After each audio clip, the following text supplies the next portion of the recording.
शहरातील दत्त मंदिर परिसरात गेल्या अनेक वर्षापासून भाजी विक्रेते हे आपला व्यवसाय करीत आहे। याच पार्श्वभूमीवर धुळे महानगरपालिकेने रस्त्यावर होणाऱ्या वाहतुकीला अडथळा म्हणून नवरंग पाणीची टाकी या ठिकाणी या भाजी विक्रेत्यांना जागा उपलब्ध करून दिली होती। मात्र त्या ठिकाणी पाण्याच्या टाकीचे पाणी साचत असल्यामुळे भाजी विक्रेते हे पुन्हा आपल्या आधीच्या जागी येऊन बसल्याने पोलीस प्रशासन तसेच धुळे महानगरपालिकेच्या अतिक्रम विभागाच्या वतीने आज कारवाई करण्यात आली। या कारवाई दरम्यान भाजी विक्रेते आणि पोलीस प्रशासनामध्ये चांगलीच शाब्दिक चकमक देखील उडाली। यावेळी काही महिला पोलीस कर्मचाऱ्यांनी भाजी विक्रेत्या कमलबाई कोळी यांना धक्काबुक्की करत मारहाण केल्याचा गंभीर आरोप भाजी विक्रेत्यांनी यावेळी केला। दरम्यान गंभीर जखमी झालेली कमलबाई कोळी हिला तात्काळ भाजी विक्रेत्यांनी जवळच असलेल्या एका खाजगी रुग्णाला दाखल केले आहे। यावेळी त्या महिलेची परिस्थिती स्थिर असल्याची माहिती डॉक्टरांनी दिली आहे।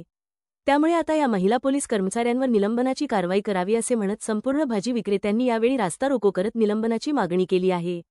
माझं नाव सुरेखा गुलाब बोई आहे। मी भाजीपाल्याची अध्यक्ष बाई आहे।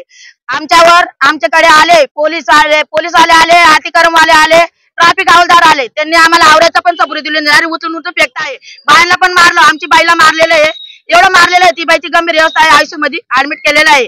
तर ही बाईला पोलीस बाई आहे, ट्रॅफिक हवालदार बाई, ती बाईवर गुन्हा दाखल करायचा आहे आम्हाला। हो, आम्हाला न्याय पाहिजे। भाजीवाल्यांना आमचा 20,000चा माल फेकून दिलेला आहे त्यांनी रोडावर। ही बाईला निलंबित करा आणि आमचं काय ती बाईचं आहे, ती बाईचं बघायला पाहिजे। आम्ही रोडावर उठणार नाही, आम्ही मंत्रालयापर्यंत जाऊ, मोदी सरकारपर्यंत जाऊ।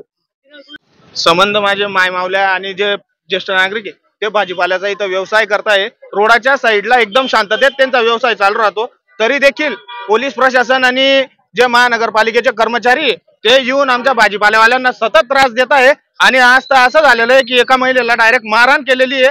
जोपर्यंत आणि महिला पोलीस अधिकाऱ्याने त्या महिलेला मारहाण केलेली आहे, जोपर्यंत त्या पोलीसने मारहाण केलेली आहे तिचं निलंबन होत नाही आणि तिच्यावर गुन्हा दाखल होत नाही तोपर्यंत आम्ही इथून उठणार नाही। आणि आमच्या लोकांना न्याय मिळत नाही तोपर्यंत आम्ही आता इथून उठणार नाहीये। आणि नाही आम्हाला ज्या ठिकाणी त्यांनी जागा उपलब्ध करून दिली होती तर पावसाळ्यामुळे आम्हाला तिथं एवढा त्रास होतोय आणि तिथं भाजी घ्यायला कोणीच येत नाहीये, त्याच्यामुळे आम्हाला इथंच बसावं लागणार आहे। तर याच्यामध्ये आता पोलीस प्रशासनाने आणि महानगरपालिकेने मध्यस्थी करून आम्हाला व्यवस्थित तिथल्या इथेच आम्हाला जागा करून द्याने त्यांच्या हिशोबाने ते भाजीपाल्यावाल्यांना सांगताय की तुम्ही माझ्यासारखा आणि मुरुम टाकून घ्या। आता भाजीपाल्यावाल्याला पोटावर कमवणारे ते लोक कसं काय करतील? तुम्ही जर आमच्याकडनं सर्व घेताय तर तुम्ही तुमच्या पद्धतीने आम्हाला सर्व करून द्या इथं आणि आम्हाला इथं बसायला जागा व्यवस्थित करून द्या। आम्ही पुढे कोणीही सरकणार नाही आणि जनतेला त्रास होईल असं कोणीही वागणार नाही। बस मी भाजीपाला आपला जाफराटेचा सामना मी माझं दुकान आवरत होते। गाड्याला लोकांनी सांगितलं मला, मी माझं दुकान आवरून माल भरून गाडीमध्ये ठेवत होतो। माझी 3-4 कॅरेट राहिली होती खाली कॅरेट, मग मी उचलत होती।